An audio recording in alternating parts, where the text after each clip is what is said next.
1월 한 달도 하나님 은혜 가운데 살았습니다. 맞습니까? 또 한 달 하나님이 살게 하실 것입니다. 기억을 하면요, 기대하게 되는 거죠. 그렇죠?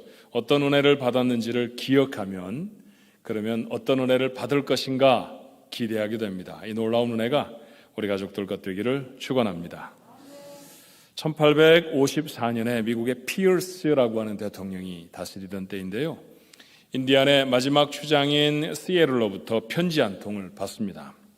정부의 압력에 밀려서 땅을 자꾸 내주면서 백인 대표자들 그리고 부족들 앞에서 했던 눈물의 호소, 그 중에 한 부분이 이렇습니다. 당신들은 어떻게 하늘을 땅의 체온을 사고 팔려고 합니까? 우리가 땅을 팔지 않겠다면 당신들은 총을 가지고 올 것입니다. 신선한 공기와 반짝이는 물은 사실은 우리 소유가 아닙니다.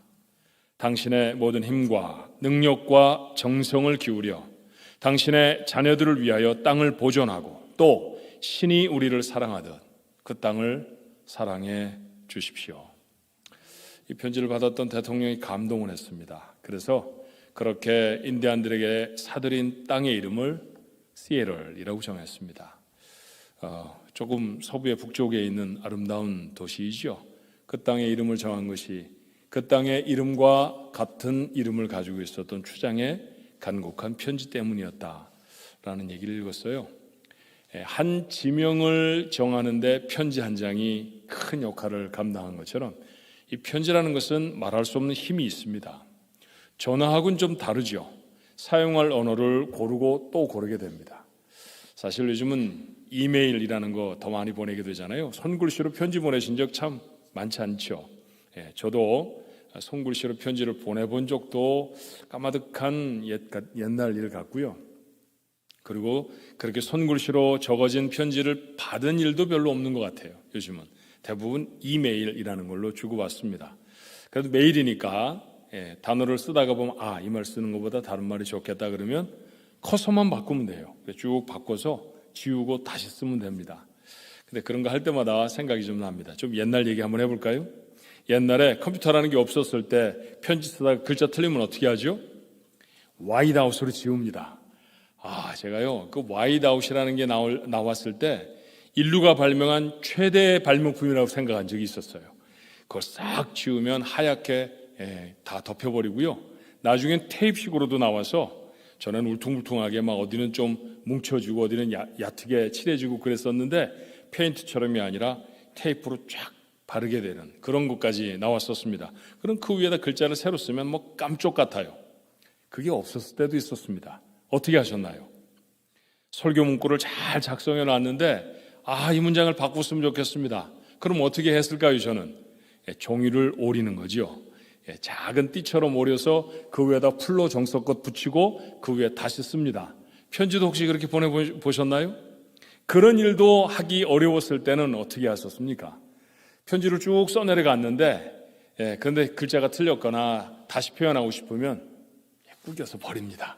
그렇죠? 그리고 새로 편지를 쓰곤 했습니다. 근데 이게 버릴 수 없을 정도로 앞에 많이 썼을 때가 문제예요. 거의 다 썼는데 이름을 잘못 썼다든지 이름을 이거 어떻게 합니까? 한 글자만 딱 바꾸면 되겠는데 그럼 그걸 어떻게 하면 좋을까요? 그때도 또 방법이 있었습니다. 면도칼로 오려내는 겁니다. 살살살살살살 글자를 오려내고요. 그 위에 글자를 쓰지요. 해보셨나요? 저는 편지를 좀 썼던 기억이 있어서 그런 추억이 떠오릅니다. 여러분 그 모든 행위의 사실은 그 중심이 뭘까요? 정성이지요. 이 글을 읽는 사람이 내 마음을 좀 알아줬으면 좋겠다라고 하는 그 정성으로 단어를 선택하고 문장을 갈고 다듬어 편지를 씁니다. 그러다 보니까 편지에는 마음이 담기게 돼 있어요. 받는 사람에게도 마찬가지입니다. 말을 전하는 것처럼 쉽게 잊혀지지 않고요. 생각이 나면 꺼내서 봅니다. 그렇죠? 저희 어머니도 아버지가 전해주신 연애편지를 오랫도록 가지고 계시더라고요. 누렇게 바랜 연애편지를 부끄러운 줄도 모르고 저한테 보여주셨습니다. 사실 읽어보니까 반은 못 알아듣겠더라고요. 한자가 많아서. 그래도 그런 편지 주고받으신 것 오랫도록 간직하시는 거 봤습니다. 여러분도 가지고 계시지 않나요? 누군가에게 전해받았던 편지. 저희 집사람이 제일 귀하게 보존하고 있는 편지는 안타깝게도 제가 보낸 편지가 아닙니다. 저희 아이가 문법 다 틀리고 철자 다 틀려서 자기 엄마한테 보낸 생일 편지, 그걸 갖고 있습니다. 예컨대 엄마 40살 먹어서 기쁘겠수? 이렇게 그렇게 썼더라고요. 그런 편지를 너무너무 소중하게 갖고 있습니다. 왜요? 철자가 틀려도, 문장이 잘못돼도 그 가운데 담겨져 있는 마음이 자신의 마음에 닿았기 때문입니다. 편지는 그런 힘이 있죠. 그런데 말이에요, 성경이 대부분 편지라는 사실도 아십니까? 우리가 나누고 있던 얘기로 바꾸어 말해보면 그렇게 하나님은 성경에 하나님의 마음을 다 담으셨습니다. 우리가 가지고 있는 책 중에 성경보다 귀한 책은 없죠. 누군가 그런 말을 했는데 100% 동감을 했어요. 지구가 멸망에 이르렀다. 딱 하나밖에는 가질 수 없다고 하면 나는 성경을 가질 것이다. 저도 그래요. 여러분은 어떻습니까? 세상의 어떤 귀한 것보다도 우리가 한 가지를 소유할 수밖에 없다고 하면 우리는 서슴지 않고 성경을 가질 것입니다. 그런데 그 성경의 많은 부분이 편지입니다. 하나님의 마음을 담은 편지예요. 누가복음, 사도행전, 데오빌로에게 보내는 누가의 편지죠.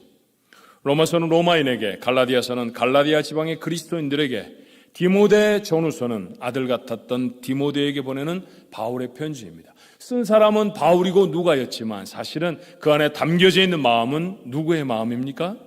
하나님의 마음입니다. 하나님이 마음을 담아서 그 성경을 기록하는 저자들의 마음과 선두를 감동하셔서 우리에게 전해주신 것, 우리의 손에 성경으로 남아 있습니다. 그런데 오늘 본문의 말씀을 보니까 더 놀라운 말씀, 한 걸음 더 나아간 말씀이 있더라고요. 자, 본문 3절의 말씀에 뭐라고 되어 있나요? 너희는, 고린도 교회 성도들입니다. 너희는 우리로 말미암아 나타난 그리스도의 편지니. 이번에는 고린도 성도들이 그리스도께서 쓰신 편지라고 했습니다. 성도들이 편지라는 것이죠. 손에 들고 있는 성경 정도가 아니라 예수를 믿고 구원을 받아 하나님을 찬송하는, 예배하는 그 사람들이 곧 하나님의 마음이 담겨져 있는 그리스도의 편지라고 말씀하십니다. 여러분이 그리스도의 편지라는 사실을 믿으십니까? 예, 우리는 그리스도의 편지입니다. 내가 만약 그리스도의 편지라고 하면 이것에 적어도 두 가지 의미가 있지 않겠나 생각해 봤어요. 첫 번째 의미는 나는 그리스도의 뜻을 삶으로 세상에 보여주어야 하는 사람입니다. 편지는 정확하게 쓴 사람의 뜻을 나타내야 합니다. 옛날에 우체부를 사용하지 않고 동생을 우체부 삼아서 편지로 연애를 하셨던 분들 가끔 계시죠. 예, 편지를 적어서 옆집 소녀에게 또 옆집 소년에게 전해줄 때 동생을 보통 시킵니다. 야, 내가 아이스크림 사줄게 좀 전해. 그래서 이제 가져갑니다. 예, 거기에 뭐 맨날 몇 시에 만나빵집에서 만나자 뭐 이런 얘기가 적혀 있겠죠. 그럼 누가 만나자는 얘기입니까? 편지 전해주는 동생이 만나자는 얘기입니까? 편지를 쓴 사람이 만나자는 얘기입니까? 편지를 쓴 사람입니다. 맞아요. 그렇습니다. 그 편지는 전해주는 사람 뜻대로 바뀌어지는 게 아닙니다. 적은 사람의 뜻이 전해져야 진짜 편지입니다. 만약에 우리가 그리스도의 편지라고 하면 분명하게 그리스도의 뜻이 나타나져야 할 것입니다. 그런데 세상을 살다 온 우리의 삶을 돌아보면 이 말씀에 조금 부끄럽잖아요. 우리는 그리스도의 편지라기보다는 세상의 편지로 살았던 적이 훨씬 많죠. 어떻게 하면 이익을 얻고, 어떻게 하면 더 잘 살고, 어떻게 하면 더 꾀를 부리며 이 땅에 다른 사람보다 더 나은 삶을 구가하는지에 대한 그런 것들을 설명하고 그런 것들을 나타내는 사람으로 어쩌면 그렇게 살았는지 모릅니다. 세상의 논리와 원칙을 삶에 나타내는 편지에 만약에 그리스도의 이름으로 설명이 되어 있다고 하면 그건 가짜입니다. 만약에 내가 그리스도의 뜻을 세상에 전하는 것이 아니라 세상의 뜻을 세상에 알리는 그런 편지로 쓰여져 있다고 하면 나의 인생은 가짜 그리스도인이라는 얘기죠. 그럴 수 없습니다. 부족하고 모자란 부분이 우리에게 분명히 있을 것이지만 고린도 성도들이 그랬듯이 여전히 우리의 삶에도 부족함이 있습니다. 고린도 성도들은 완벽해서 바울은 그들에게 너희가 그리스도의 편지다 그랬을까요? 아닙니다. 서로 싸움도 했고요, 갈라지기도 했고 심지어는 부끄러운 죄도 저질렀었습니다. 그랬던 고린도 교회 성도들이라는 사실을 우리는 고린도 전서를 공부하며 이미 잘 압니다. 그런데 그들에게 바울은 말합니다. 너희가 그리스도의 편지다. 우리에게 허물이 있습니다. 연약함이 있습니다. 부끄러움이 있습니다. 그러나 그렇다고 해서 원칙을 저버리지 마십시오. 우리가 원래 무엇인가를 잃어버리면 그 자리로 돌아갈 복원력을 잃어버리고 맙니다. 우리는 그리스도의 편지여야 합니다. 세상에 살면서 세상의 얼룩들이 우리에게 다가와 묻었을 것이지만, 그러나 오늘 거룩한 주일에 성령의 도우심으로 맑게 씻어져서 여러분이 성전을 떠날 때는 다시금 세상을 향해 그리스도께서 쓰신 편지로 서게 되기를 주님의 이름으로 축원합니다. 그렇게 우리의 삶에 주님의 원하심이 담겨져 있어야 합니다. 주님의 거룩하심이, 주님의 사랑이, 주님의 겸손이, 주님의 열정이 담겨 있어야 합니다. 그런 그리스도의 편지, 여러분과 제 모습이 되기를 바랍니다. 두 번째 의미는, 내가 만약 그리스도의 편지라고 하면 나는 세상을 향한 하나님의 메시지가 되어야 한다라는 사실입니다. 편지는 일기가 아닙니다. 일기와 편지의 가장 중요한 차이점은 뭘까요? 일기는 자기만 보는 겁니다. 일기를 누가 보면 불쾌하잖아요. 그렇죠? 일기는 남보라고 쓰는 게 아닙니다. 자기가 자기를 기록하고 자기가 다시 스스로를 돌아보기 위해 기록하는 것이 일기일 것입니다. 근데 편지는 그렇지 않아요. 편지는 내가 읽기 위해 쓰는 글이 아닙니다. 편지는 받아야 할 사람이 있고 그 사람이 읽어야 할 글이기 때문에 그곳에 담습니다. 주님이 우리를 당신의 일기라고 말씀하지 않으시고 편지라고 말씀하셨다고 하면 이 편지를 읽어야 할 사람이 있다는 것이고요, 그 사람 앞에 전해져야 한다라고 하는 이야기입니다. 세상을 향해서 우리를 편지로 보내셨다고 하면 우리의 인생 속에 주께서는 세상을 깨워 알리셔야 할 메시지를 담으셨다는 이야기죠. 여러분과 저는 그렇게 주께서 세상에 보내신 주님의 메시지입니다. 어떤 메시지여야 할까요? 성경 전체가 사실은 메시지입니다. 그러나 그 중에 하나를 고른다고 하면 우리가 가장 큰 목소리로 가장 명확하게 가장 분명하게 세상에 선포해야 한다고 하면 뭘까요? 주일학교부터 배웠던 말씀 아닙니까? 요한복음 3장 16절의 말씀입니다. 하나님이 세상을 이처럼 사랑하사 독생자를 주셨으니 이는 그를 믿는 자마다 멸망치 않고 영생을 얻게 하려 하십니다. 하나님이 당신을 사랑하십니다. 이 메시지 아닙니까? 우리를 누군가의 앞에 세우셨다고 하면 하나님이 그 사람에게 나를 통해 뭘 전하시고 싶을까요?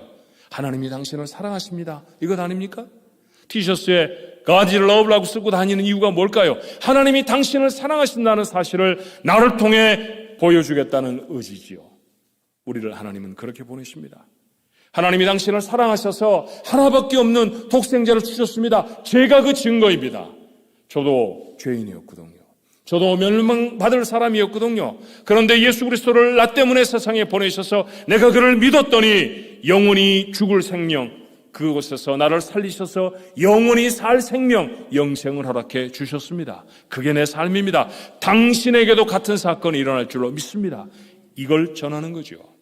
이게 세상을 향한 그리스도의 메시지인 줄로 믿습니다. 이 메시지를 전하는 행위를 뭐라고 말합니까?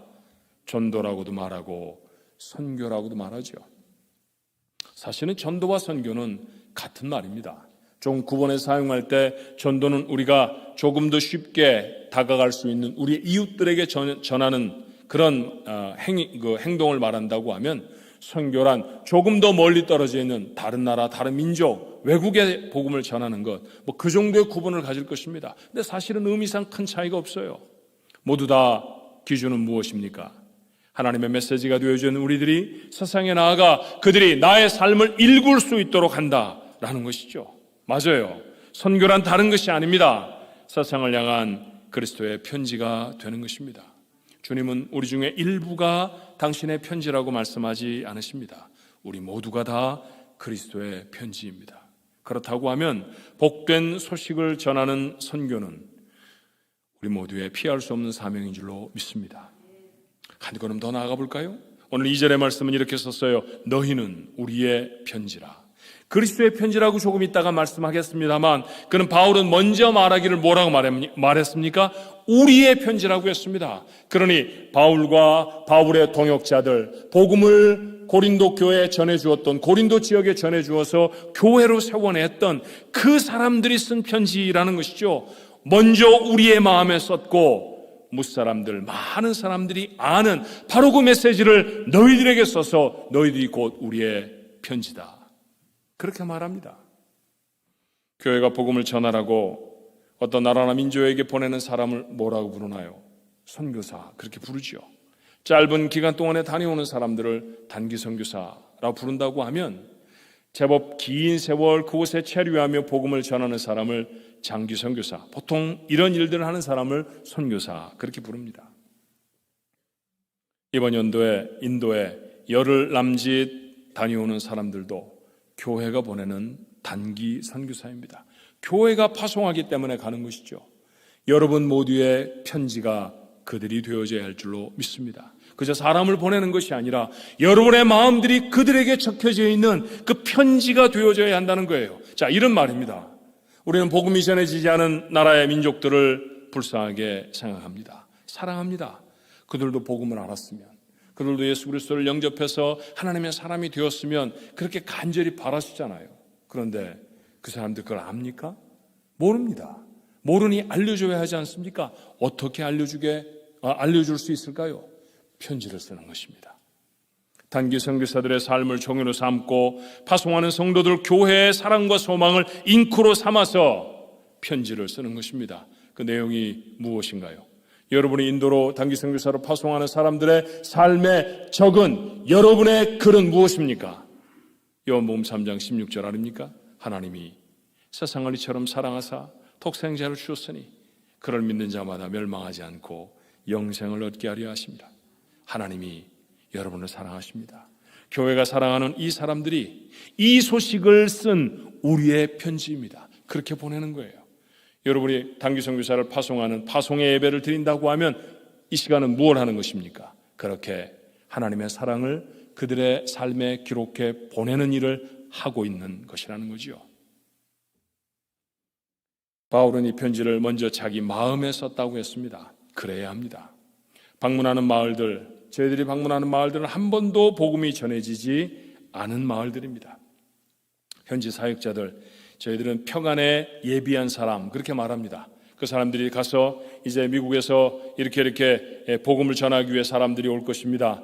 그 사람들을 만나고 싶으십니까? 그렇다고 하면 몇 월, 며칠, 몇 시에 이 가정으로 모이십시오. 열심히 다닙니다. 열심히 다니며 그 사람들의 마음들을 움직이죠. 복음이 한 번도 전해지지 않은 마을이라는 것은 외국인들이 거의 가지 않았다라고 하는 뜻이에요. 그래서 저처럼 생긴 사람을 생전 처음 봤다고 하는 사람도 있었습니다. 제가 몇 년 전에 인도를 방문했을 때 저한테 다가와서 뭐 얼굴도 만져보고 자기처럼 손이 있는지 손도 만져보고 자기하고 똑같다고 깜짝 놀라는 사람도 있었습니다. 색깔이 좀 달랐을 뿐인데 말이죠. 그렇게 우리를 처음 보는 사람이 있습니다. 생전 처음 보는 사람들에게 생전 처음 들어보는 메시지를 듣습니다. 그것이 우리가 가서 해야 할 일이죠. 그 소중한 영혼들에게 그들을 위한 하나님의 계획을 최선을 다해서 전할 것입니다. 그들을 하나님이 얼마나 사랑하시는지, 그 예수 그리스도를 믿으면 그들이 구원을 받아 어떻게 하나님의 사람이 되어지는지 그걸 전할 것입니다. 우리가 간증도 할 것입니다. 나의 삶에 나타나 하나님이 내 삶을 어떻게 바꾸어 주셨는지 거짓없는 간증들을 전합니다. 무슨 뜻입니까? 당신들도 예수를 믿으면 이렇게 하나님의 복을 받을 수 있습니다. 그 메시지잖아요. 그런데 그걸 하나님이 그 자리에서 그것으로만 끝내지 않으시더라고요. 저희들이 보통 복음을 전도하고 나면, 복음을 증거하고 나면 그분들을 위해서 기도해 줍니다. 아픈 사람이 정말 많아요. 여전히 지금도 짐승의 배설물로 집을 짓고 사는 사람들입니다. 짐승이 거리를 지나가다가 배설물을 쏟아내면요, 아이들이 더러워 이러고 집에 지나가지 않습니다. 얼른 집에 들어가서 그릇들을 가지고 나와서 그걸 막 주워 담습니다. 이게 웬 노다지야, 그렇게 말하면서 말이죠. 이게 집을 지을 수 있는 도구고 그 다음에 땔감으로 사용할 수 있는 것이니 얼마나 귀한 건지 모릅니다. 그걸 막 들고 하면 엄마가 머리를 쓰다듬어 줍니다. 그러고서는 손으로 척척 벽에다가 바르죠. 금강 곳에도 바르고 그 다음에 좀 얇아진 벽에도 바르고 그렇게 바릅니다. 그러다가 손님이 찾아가면 앞치마에다 손 한번 쓱 닦고 그것으로 음식 만들어 줍니다. 그거 먹습니다. 그게 선교하러 가면 만나게 되는 일이죠. 정말 위험한 것이기는 해도 그들이 그렇게 어려운 삶 속에 살아간다는 사실을 알게 됩니다. 그렇게 살아가는 사람들이 얼마나 병이 많겠어요. 온몸에 부스럼이 다 덮인 사람도 있고요. 심지어는 병원에 몇 번만 가보면 나을 것 같은데 평생을 제대로 된 이 걸음을 걷지 못해 보는, 그래 누워서 침상에 매여서 마치 성경처럼 그렇게 들려오는 사람도 있습니다. 그런데 말이에요, 여러분이 우리 교회 성도들 잘 아시잖아요. 저 사람은 신유의 은사가 있어, 특별히 그렇게 지적받는 사람들이 우리 교회 성도들 중에 별 없거든요. 그런데 지난번에도 인도에 네팔에 단기 선교를 갔을 때 그분들이 그들을 위해서 기도해 주면 낫더라고요. 안 가보시니까 감동이 안 돼서 지금 아멘이 안 나오는 거예요. 그들의 부스럼병이 다 나았고 걷지 못했던 사람이 걷고 말이죠. 앞이 희미했던 눈들이 밝게 밝혀져서 앞을 명확하게 보는 사람들이 있습니다. 물론 복음이 전해져서 구원받은 백성이 되는 게 기적 중의 기적이죠. 그런데 그 기적이 일어났는지 눈으로 확인할 수 없으니까 하나님이 그런 병 고침의 역사를 통해 그들에게 그 사실을 확인시켜 주십니다. 하나님이 정말 계시구나. 그들이 깨달아요. 그리고 저희들은 잠깐 방문하지만 방문한 이후에 그들은 그 가정에 주일이 되면 계속해서 모입니다. 그렇게 모이던 가정교회가 나중에 지역교회가 되어지죠. 그리고 그들이 하나님 앞에 영광을 돌리는 찬송하는 예배자들이 되어진다는 소식을 들으면 얼마나 마음이 기쁜지 몰라요. 왜 인도냐고요? 인도에는 지금도 가장 많은 인구가 살고 가장 많은 종족이 삽니다. 미존도 종족 중에 대부분이 인도에 있습니다. 그래서 그들에게 복음을 전하는 것이죠. 모든 민족에게 복음이 전해지면 내가 오리라. 주님의 약속이신 줄 아십니까?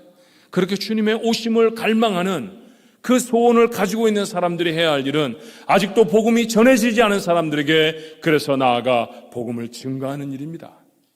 그렇게 우리는 인도 지역에 파송 선교사님을 세워놓았고요. 그 파송 선교사님을 중심으로 해서 사역하는 지역에 이번에 방문해 그렇게 가가호를 방문하며 복음을 전하고 그들을 위해 기도할 것입니다. 그런데 우리의 마음에 그 사랑이 기록되지 않으면 어떻게 그런 사랑을 나타내겠어요?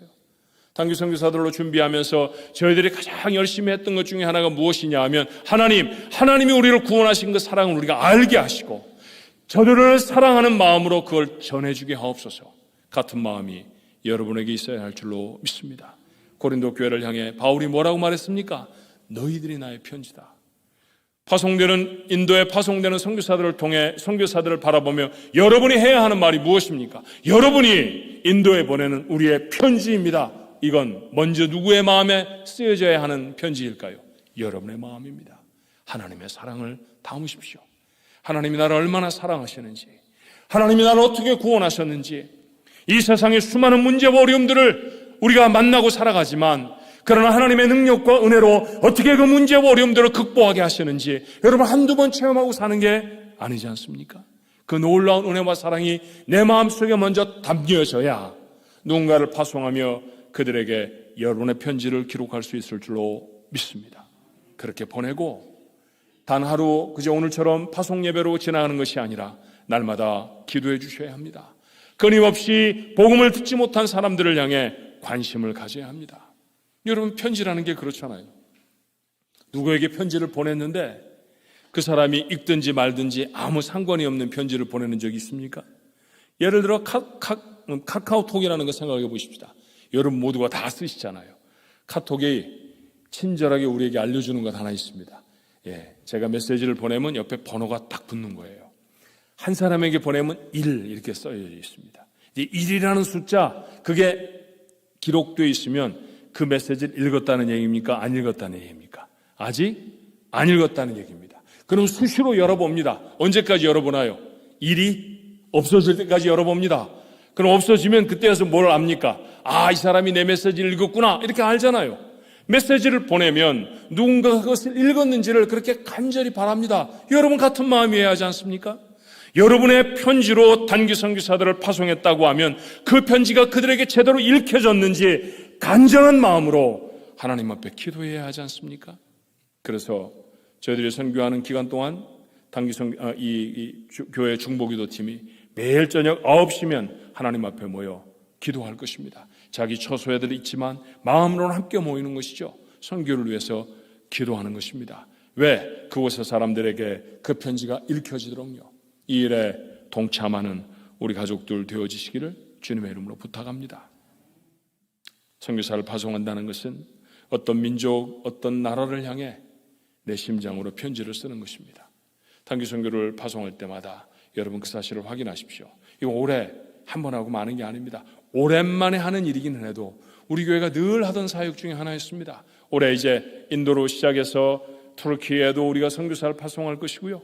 그 내년에는 또 그런 일들을 또 할 것입니다. 올해에는 저와 몇몇 장로님들이 가시지만 또 다른 해에는 여러분 중에 일어서 그 자리로 가십시오. 정말 여행하고 싶은 곳이 많고 가보고 싶은 곳이 많고 재미난 이 너무너무나 많은 세상이지만 그러나 우리가 그리스도인이라고 하면 선교의 여행은 반드시 해야 합니다. 알지 못하는 나라, 알지 못하는 민족 앞에 나아가 그들에게 복음을 증거하는 일보다 더 기이하고 더 멋있는 일은 없습니다. 이 세상에 아무리 대단한 장면을 보아도 누군가가 구원을 받아 하나님의 사람으로 돌아오는 장면보다 더 기가 막힌 장면이 어디 있습니까? 그러니 그런 일 앞에 나가야 하지 않습니까? 그 일들로 결단하게 되기를 바랍니다. 이번에 함께하지 못했다 할지라도 잘 준비하여서 어느 땐가 여러분도 그 자리에서 복음을 증거하는 사람이 되어 주십시오. 오늘 단기 선교사 파송 예배를 드리며 우리 마음속에 담아야 할 진리들이 몇 가지 있죠. 먼저 분명한 그리스도의 편지가 되셔야 합니다. 어디에 있든지 하나님의 뜻을 세상에 선포하는 사람, 그게 크리스천입니다. 하나님이 사랑하셔서 구원하시기를 원하는 사람, 그 사람들에게 읽혀질 편지가 되셔야 합니다. 여러분의 삶의 자리에서 여러분의 자녀들이 여러분의 삶을 들여다보며 그리스도를 알게 되기를 바랍니다.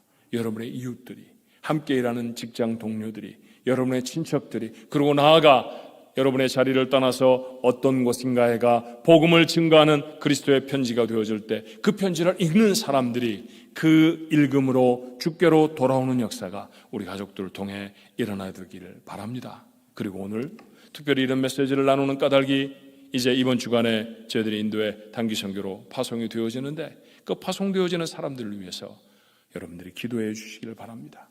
여러분의 마음에 담았던 그 사랑이 그 사람들의 마음들에 기록되어져서 구원 얻기로 되어져 있는 사람들을 만나 그들에게 복음을 증거하고 그들이 하나님을 찬송하고 예배할 수 있는 귀한 민족, 귀한 백성이 되어지도록 그렇게 기도해 주십시오. 하나님의 놀라운 일들을 저희들은 꼭 목격하게 될 거라고 믿습니다. 그렇게 돌아와서 하나님이 이런 일을 하셨다고 여러분에게 다시 보고를 드릴 겁니다. 그때 우리의 기쁨이 더 크고 더 깊어지게 되기를 소원합니다.